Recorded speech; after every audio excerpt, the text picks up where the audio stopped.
he wrote that practically all agriculture in Isan is irrigated, and it occupies only about 7% of the surface, despite the fact with non-irrigated culture, most of it would be available for use.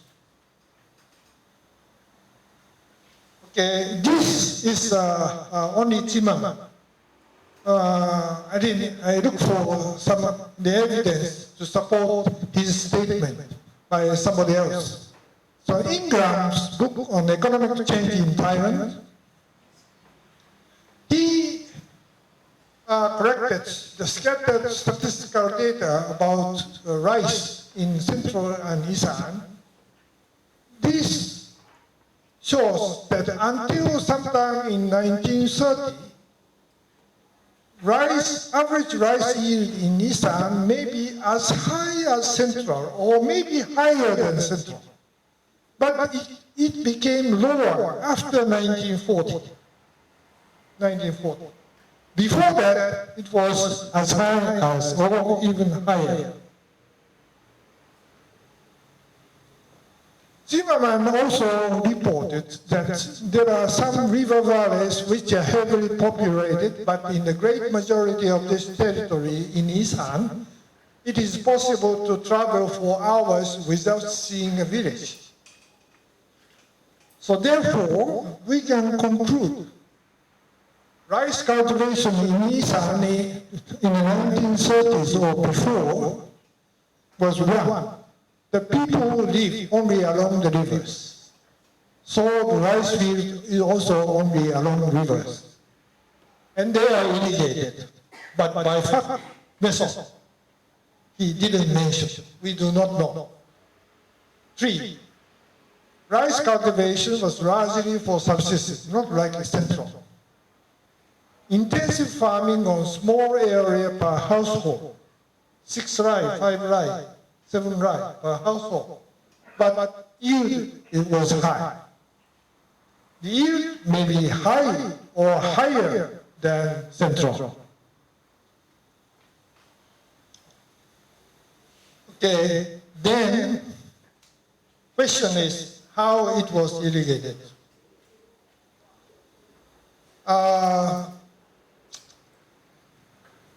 In 1998,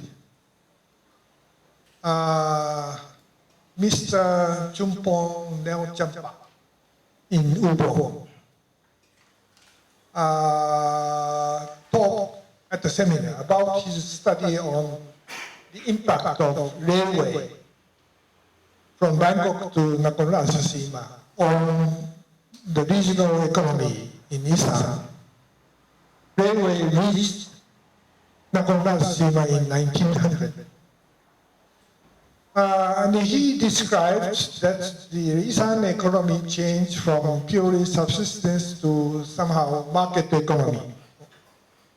So rice was also mainly for subsistence, but some rice for sale, at least along the railway.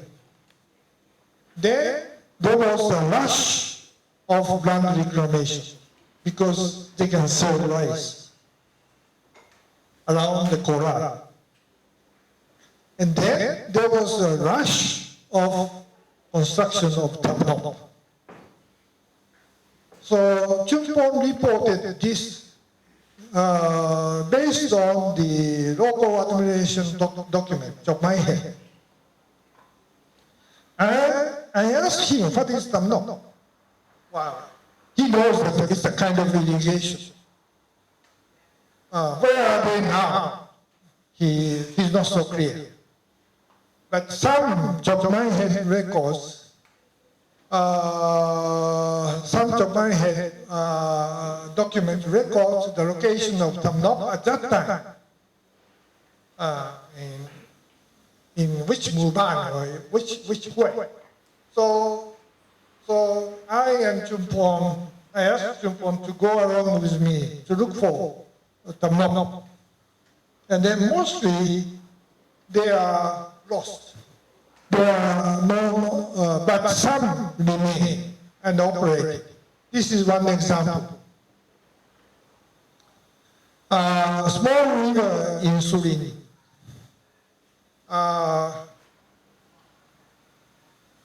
Thamnop is here. It's an earthen bird. And then this floating water weed covered the surface. And then this band is very high, higher than the bank. So water spill over both sides. So this is still one example. And this is the one example in Chayapum. During the dry season, the water level is very low, but it's look like a horse-shaped thamnop, dead end. Different from Phi. This is big one in Tun Samrit, in Korat. This is 200 meter long, 4 meter high, 10 meter thick. So big. Okay. So these are thamnop. So thamnop, well, it's a cross-stream earthen band, but different from Phi, because it is higher than banks. No overflow on the crest, blocking the whole flow. Dammed up water spills over the banks onto the rice field, with or without channel. No flow, at least in immediate downstream of the river. Made of wood and earth only. In Chumphon, there are some records. In annual record of Monton, in Monton Nakonra Sima, okay, the 3 Changwat Nakonra Sima, Chayapum Buriram, in 1912, total 500, or 1920, 700. In Monton Isan, in Ubon. Okay, 3 Changwat, Ubon, Surin, Kukan, that's Sisaket, over 1,000. I don't know how many rice can be irrigated by one thamnop. So we cannot say that how many percent of the total rice land was irrigated by thamnop. But in some documents, for instance, about the Panchana is Dankun Tot, Hampa Dankun Tot, very dry area. In 1912, the Chumphon had said, since most fields get water from thamnop, there is little problem of water. 4/5 of rice land irrigated by thamnop have been planted in early July, while the remaining 1/5 are rain-fed. So thamnop, however, thamnop is possible only along the streams, but the people lived only along the streams at that time. Most probably, majority of rice was irrigated by thamnop. Rice fields and settlements concentrated along the streams. Interflows, that means the area far from the river, were left unoccupied. So this is the land use and thamnop before 1930s. So until early 1930s, rice was grown in Tilum along rivers and irrigated by thamnop. Rain-fed might have started later toward Tidon or Tikop, far from the rivers. Rain-fed rice brought about vigorous development of rice production, as we saw before. This is against the conventional belief of development from rain-fed to irrigated rice. what happened in Isan is the opposite. The development from irrigated rice to rain-fed rice.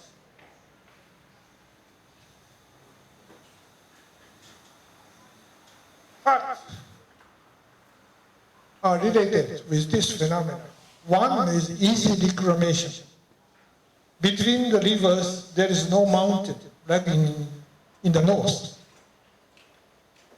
The rivers are not separated by the mountains. And driven by population pressure, not by commercialization, like in the Central Plain. Pioneer spirit Laotian settlers migrating inwardly to Isan, they moved from along the Mekong River toward inside Isan. In addition, there must have been a certain technical innovation to make rain-fed rice viable. So Ingram also mentions this enlargement of rice. Subsistence sectors were outstripping the commercialized center in the extension of rice cultivation. So this area expansion was done under the subsistence economy.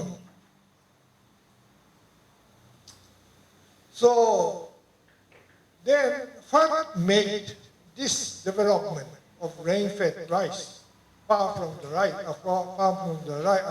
river possible?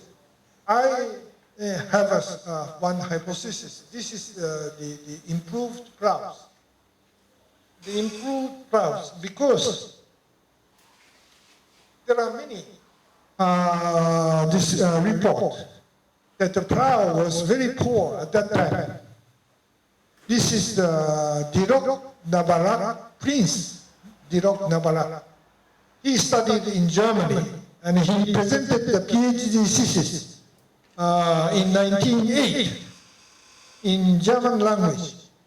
And this book was translated into English 2000. And in that, it says the plow is a single piece of fork-shaped wood. The plowshare is covered with iron socket. It can loosen the soil 152 millimeter wide and 51 millimeter deep. So my head also includes some description about the plows at that time. Plowshare is too small to turn the soil. It can only make lines. Yeah.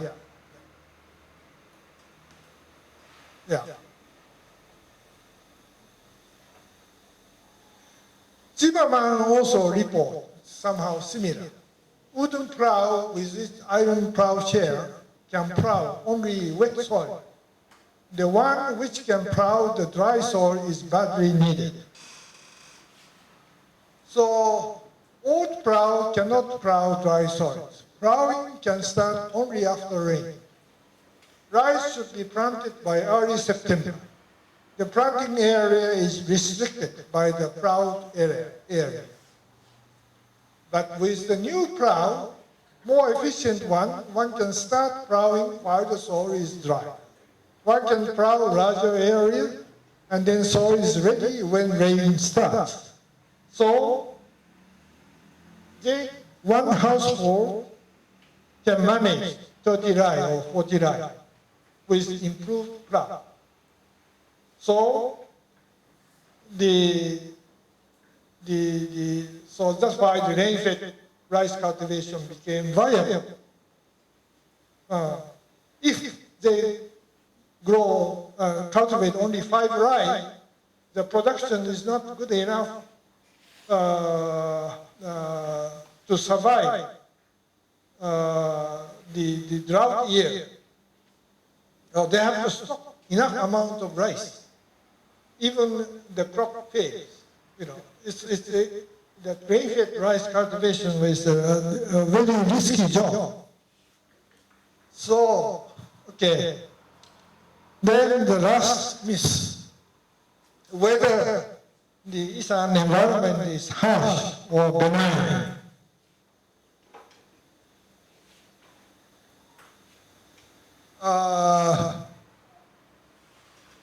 Isan is richest in Thailand in cultural sites.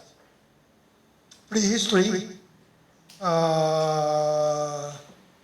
Devaravati and Tawarawadi, and Pre-Angkor and Angkor. It used to be the core area of population, economy, and political power. So therefore, environment must have been benign.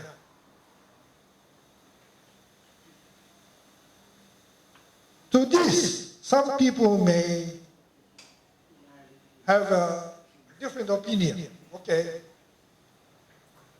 the environment used to be benign in the past, but not now. Not now. By climate change or by man-made changes of ecology, cutting down the forest or something, by spread of a new deadly disease or by fire. But I do not agree with these opinions because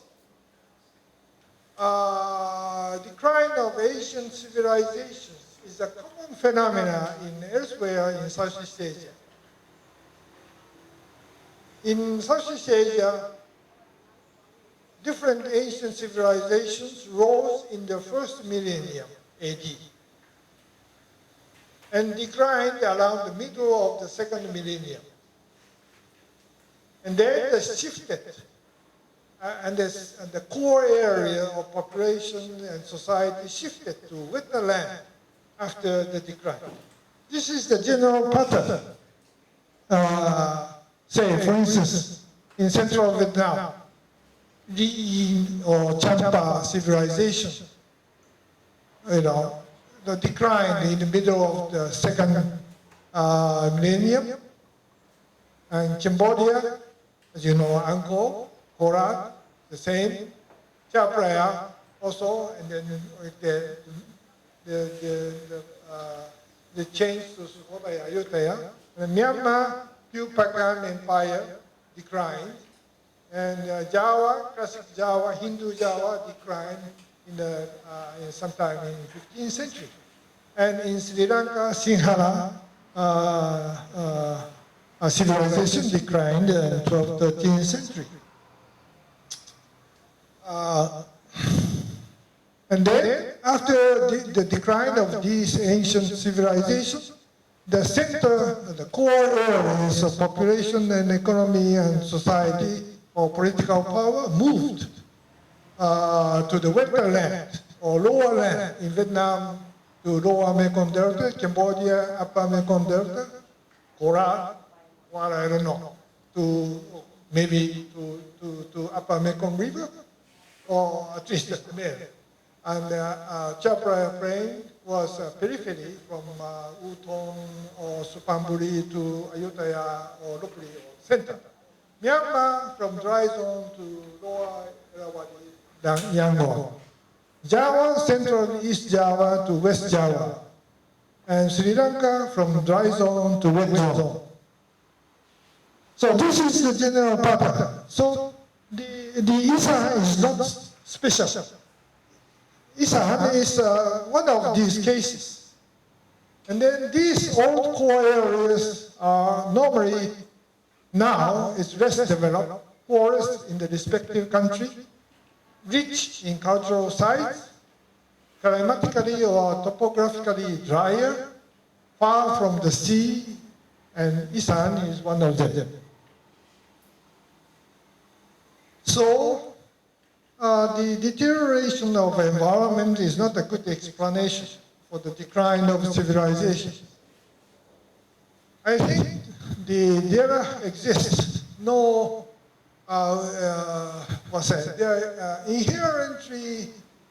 inherently benign or inherently harsh environment is difficult to imagine. Environment might be benign when the people adapted to it. If they fail to adapt, then environment is harsh to them. So, Isan also adapted successfully to this situation. For instance, adapted to the large land population ratio because of the less area of mountains. So the undulating big land, large land. So by what way? By low land productivity with high labor hour productivity farming. This is the strategy of adaptation of Isan. Say, rice, cassava, sugarcane, rubber. So this type of agriculture is not backward at all because of the low yield. And adapted to high seasonality, active participation in off-farm activities. Why a negative view on seasonal off-farm jobs? It's a good, it's a favorable, it's a strategy to cope with the given conditions. But these are the adaptations so far. But in the future, well, maybe better adaptation can be expected or should be realized. One is adaptation to cool and dry winter. So maybe, well, this climate conditions is much better. The advantage over the other regions for the organic horticulture. Richness of cultural sites, well, much more than the south or north or central. The richest. But tourism is not so much. So this is the potential area of adaptation. And then this tourism industry is very much seasonal. And then they do not compete with rice growing. And then part-time labor force is, well, this may allow the good, much better advantageous point for the rural industrialization. And then some people may say that geopolitical position of Isan changes by the construction of East-West corridor or the North-South railway, something. But I do not expect much from this. Well, that's the end. Yeah, that's the end. Sorry. Thank you for listening to me. I don't know, it's up to Ajahn Suchin whether you can allow to raise questions or to talk against me or not. Okay. Thank you very much, Professor Fukui. Actually, your surname has become the first name for our students. We always call you Professor Fukui. I think Professor Fukui have pointed out a lot of issues that probably some of you haven't thought about it, and it's probably don't believe about it. But it's very useful to see the historical development of the Northeast as compared to the other development. Recently, I met deputy, I don't know what to call it, deputy or vice president of the Chamber of Commerce in Khon, and we discussed about these things. Unfortunately, I don't know if maybe it is fortunate that they plan to bring in millions of tourists into the Northeast. Whether it will be true or not, I am not sure. And the statistic on this, what you call it, non-official, unofficial border trade is about 3 times higher than the official ones in the border along this Mekong River. And they are planning to really open up this, what you call it, trading post, have become a permanent trading post. This is also happening on the side of the Irrawaddy River. So I think probably we'll come to the point that I would open this floor for questions or discussion. Please, this is, we still have a lot of time. Please, Dr. Suit. Professor Fukui, I must admit that I never looked at Isan the way you just told us. And I was very surprised at some of the facts and figures that you present. May I ask you what sort of development we should do to make Isan sort of like better place for all of us here? Thank you.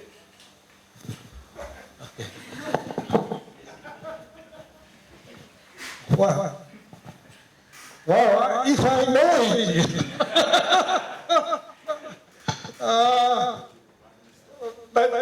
But I can say that don't imitate the development in other regions. Yeah, you know, the eastern seaboard, okay, is very close to the sea, so they make use of that.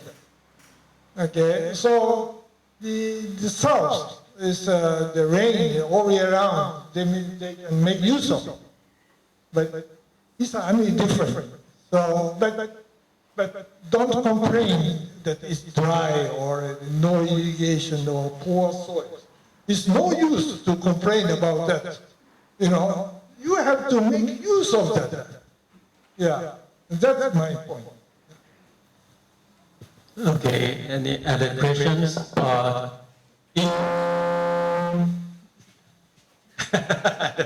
Issue for discussion. I agree with the Professor Fukui in that a lot of people are saying that now the Thai farm, the northeastern farmer become what we call manager instead of farmer. And what's wrong with that? I don't know. They spend less time in doing plantations or harvesting, whatever. But they could use those time, ample time, to gain more income from other activities. This has been a kind of, in general, people say, well, they are not farmers anymore and all those things. I don't know whether, do you feel that way? Or you want them to be really stuck with the land preparations and all harvesting and all those things? That's what Professor Fukui has shown us, all that statistics and conclusion.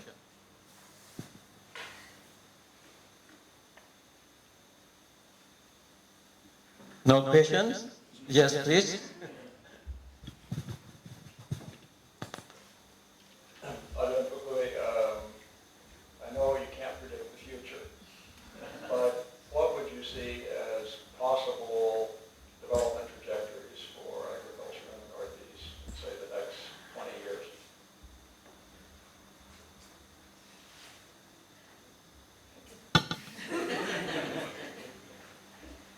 Well, it's very difficult. You know, I cannot say do it, do that, but I can say don't do this. Yeah, don't do that. Yeah.